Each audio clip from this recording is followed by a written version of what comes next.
FM. Energy FM. Araw at gabi mo'y tunay na sasaya dito. Sagot namin, tugtugan, kantahan, walang patid na tawanan at kulitan. Huwag mong sabihin radyo, sabihin mo Number 1. Energy. Ito ang number 1, 06.7 Energy FM. Sa bahay, opisina, kotse, taxi at jeep. What? Tricycle, FX, basta masigip. O kaya? Palengke, internet, plaza, karinderya. Energy FM, nagbibigay saya. Huwag mong sabihin radyo, sabihin mo Number 1. Energy. Pangga, energy kaibigan mo. Pangga, energy ang numero uno. Agad tumango na at isigaw mo. Same, pero iba. Huwag mong sabihin radyo, sabihin mo Energy. Naka-energy na ba ang lahat? Lagi-lagi. Ang pinakamakulit na girlfriend mo sa balat ng radyo. Isang magandang morning sa inyong lahat. Ako pa rin po nag-iisang girlfriend mo sa radio. My name is Lindsay. Makulit pero may puso, handang makinig sa mga kwento mo. Alam mo, feeling ko kailangan mo na siyang iwan kasi it doesn't make sense. Ang kwento sa lihim ng liham.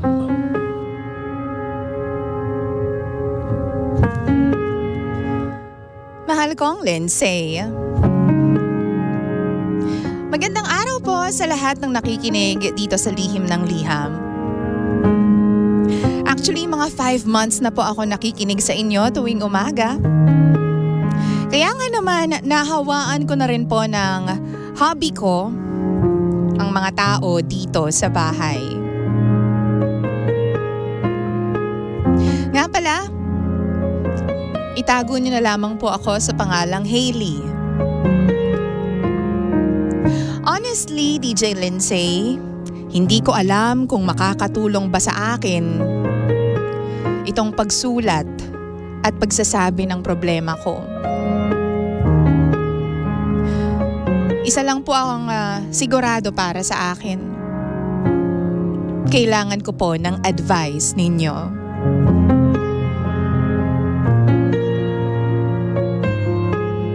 DJ Lindsay, meron po akong boyfriend. Maglilimang taon na po kami. Mas matanda ako sa kanya. At medyo malaki ang age gap namin. We are okay with both sides. Okay siya sa family ko at okay rin ako sa family niya. Yung relationship po namin since 2019 ay long distance. Some of his family members and family as well, they're always asking me kung kailan kami magse-settle down. Nakaka-pressure po. Kasi palagi na lang nilang tinatanong yung mga ganong questions. Sinabi ko na po yun sa boyfriend ko. Siya na rin naman kasi talaga yung gusto kong makasama hanggang sa pagtanda. Especially DJ Lindsay, gusto ko na po ng pamilya with him. Hindi ko po alam kung paranoid lang ba ako sa tuwing yun ang topic namin. Lagi niya po kasing sinasagot sa akin na hindi pa siya ready. Naiintindihan ko naman. Meron kasi siyang goal. Meron siyang pangarap para sa future. At naiintindihan ko rin na kailangan niya ng oras. Pero DJ, bakit ganun? Sa tuwing napapag-usapan namin about us, pakiramdam ko po, parang palagi na lang siyang hindi sigurado. Natatakot po ako na baka one day, ipagpalit niya na ako sa iba. Lalo na at magkalayo kaming dalawa. But I trust him so much. Nababother lang siguro ako kasi one time, ang sabi niya sa akin, pag tumagal pa na hindi siya makauwi at hindi daw kami magkita, mambababae na raw siya. Hindi po yun maalis-alis sa isip ko. Meron po kasing opportunities for him to do that. Lalong-lalo na matatransfer na naman po siya sa ibang work environment. At napili na naman po siya. Tinanggap niya naman yon dahil mas malaki ang offer sa kanya. Napakahirap po ng long distance relationship, DJ Lindsay. Pero gusto ko po sana ng assurance sa relationship namin. Sang-ayon naman po ang mga tao sa paligid ko. Pamilya niya, pamilya ko, mga kaibigan namin. Ako kasi sigurado ako na siya na talaga. Siya? Oo. Ang sabi niya sa akin, mahal niya ako. Nakikita niya raw ang kanyang future na ako ang kasama niya.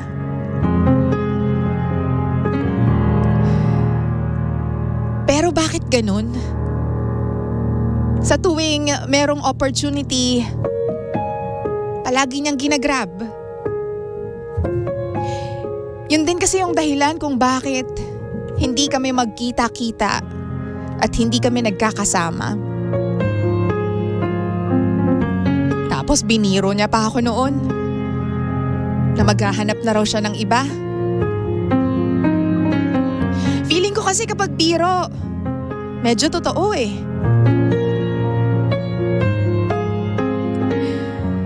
Sana po matulungan ninyo ako.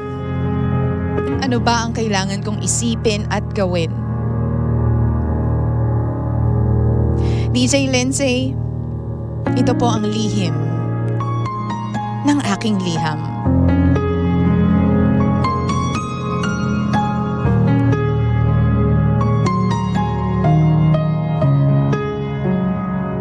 Lihim ng liham.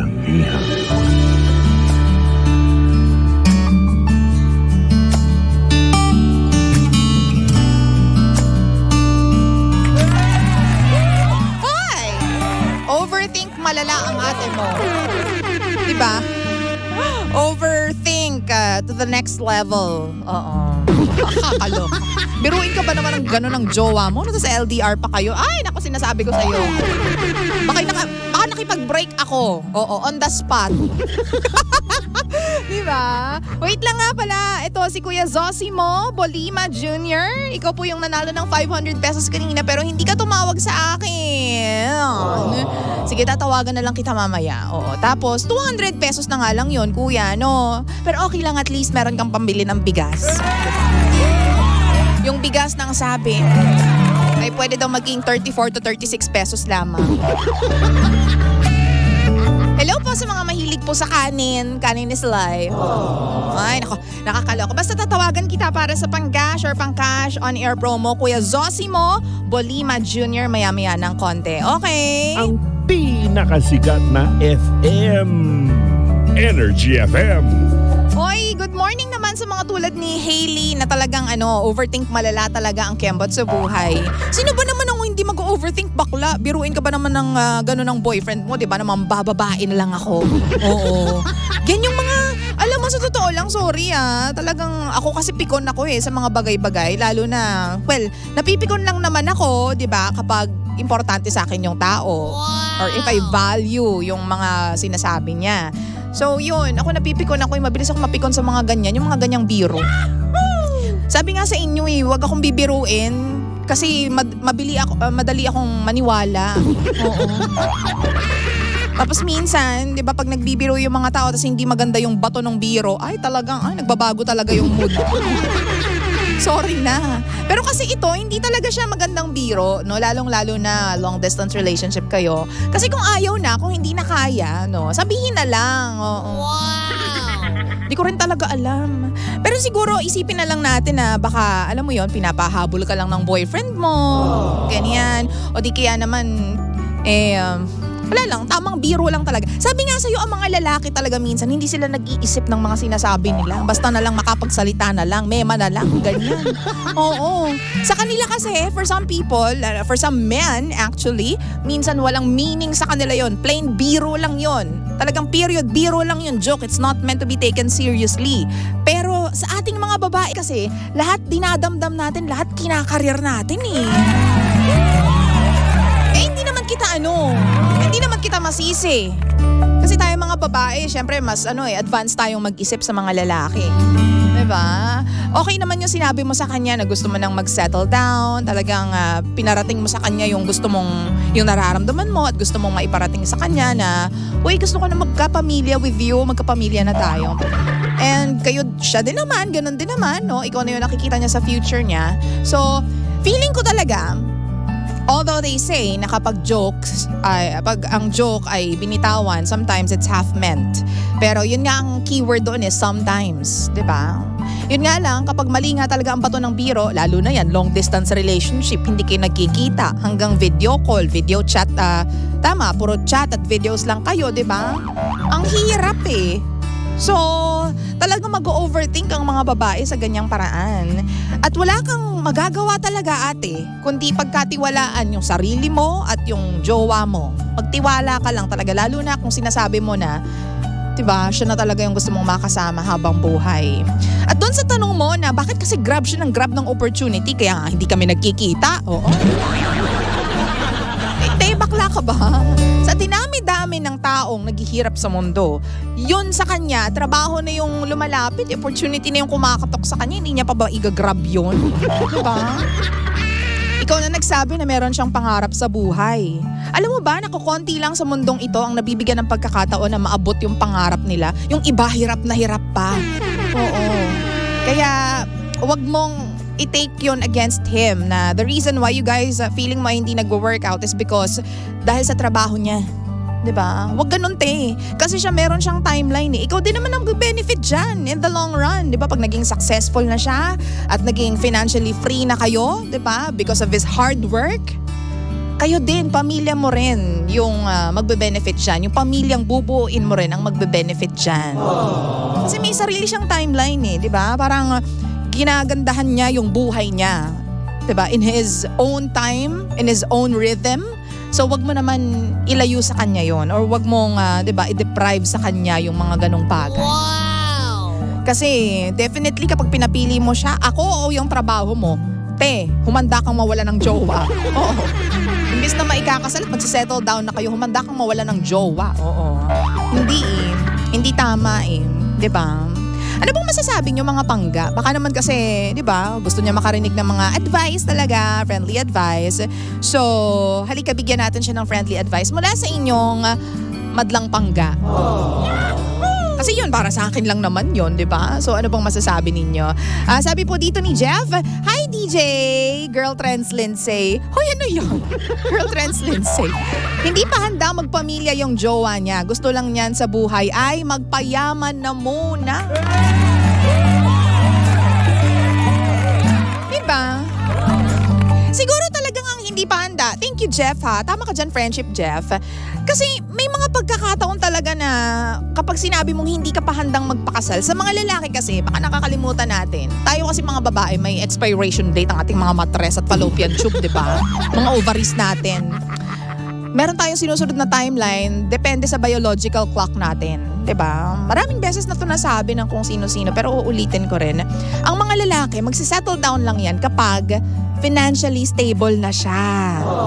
Kapag kaya niya nang ibigay yung needs and wants mo, kapag kaya niya nang mag-provide para sa mga magiging anak ninyong dalawa, then yun lang talaga yung time kung kailan siya magsisettle. Bakla ka ng bakla. Diba? Kasi parang ano yan eh, pride and ego ng mga lalaki. Kasi naturally, ang mga lalaki ay provider talaga, di ba? Yan yung sinet ng society, di ba? Na sila talaga yung bubuhay sa pamilya, sila yung aasahan nating mga babae, ganyan. So yun yung dahilan siguro. Doon nga sa sinabi niya na hindi pa siya ready. Maniwala ka, hindi siya ready not because he is emotionally unstable, but he is not ready because financially hindi pa siya stable. Hindi pa siya okay. Diba? Tama ka dun, Jeff. Friendship. Thank you so much. Sabi naman ni Ate Ravicel, ay nako, hiwalayan mo na yan para hindi ka na mag-isip-isip pa. Ikaw ba naman sinasabihan ka na maghanap siya ng iba? Hindi ka mahal niyan. Oh. Daling kausap, Ate Robicel. Napakadaling kausap po.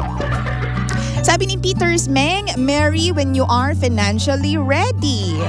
Oh, di ba?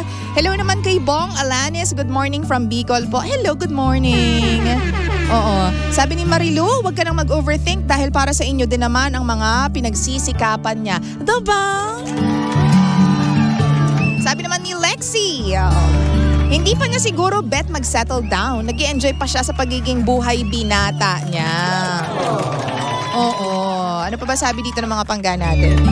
Sabi ni Del Rio, mahirap nga yan LDR sis, pero baka naman talagang hindi pa siya sure sa'yo or baka siya ay hindi pa talaga ready. Kausapin mo siya ng masinsinan at i-ask mo sa kanya if kasama ka ba sa mga plano niya sa buhay.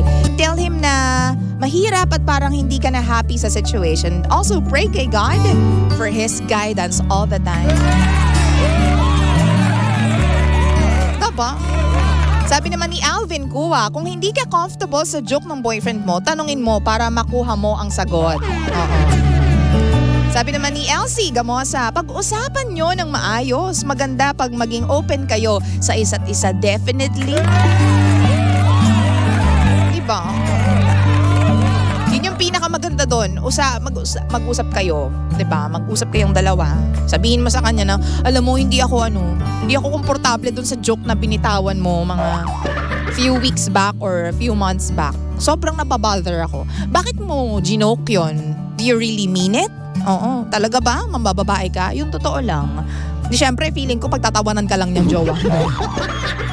Feeling ko pagtatawanan ka lang niya. Oo. Kasi nantitrip lang siya. Feeling ko lang naman. Diba? So yun, ako feeling ko, totoo yung sinabi niya. Oh, ito na ha, Maring Hailey. Totoo yung sinabi niya that he is not yet ready to settle down. Pero tulad nga ng sinabi ko kanina, because he is not financially stable at the moment. Diba? Dadating din yon yung pagiging financially free ninyong dalawa. Lalo na siya. Oo. Basta maghintay ka lang. Diba? Kasi naniniwala ako pang gano, kapag mahal mo ang isang tao, hihintayin at hihintayin mo yan. Yung pagkakataon na maging ready na siya, economically speaking, hihintayin mo yun. Kasi wala ka namang ibang problema, hindi siya nambababae, diba? Literal na nambababae, although nag-joke lang siya, diba? Wala kayong third party, ang problema mo lang sa kanya is kuha siya ng opportunity para magtrabaho at para sumweldo ng malaki. Bakla, alam mo bang problema yan ng ibang tao, yung walang dumadating na opportunity sa kanila, na kahit anong gawin nila, walang kumakatok na pera at walang kumakatok na malaking offer sa kanila. Ang daming namang problema ng ganyan, diba? Tapos ikaw, yun yung question mo, bakit pa kuha ng opportunity na yan? Kaya hindi tayo nagkikita Diba? Diba? So kung ako sa'yo, intindihin mo na lang, ang taong nagmamahal ay taong umiintindi. So yun lang yung para sa akin. Kaya mo yan, paghirapan ninyong dalawa, kasi kayo din naman talagang hanggang sa huling magkasama na, hanggang sa pagtanda, sabi mo nga. Work things out with him, diba? For your future, sa future ninyong dalawa. Wow! 9:29 na po ng nagmamagandang morning. Thank you so much. At sana, makita mo yung peace and magkaroon ka ng opportunity. Ayan, opportunity na naman to talk to your boyfriend. Kasi mahirap talaga yung ganyan. Be open about it. Huwag kang magtago ng kahit ano. Kasi kapag long distance, the more na you should be open about things. Most especially your feelings toward things and matters. Kay dami nang nabago sa buhay.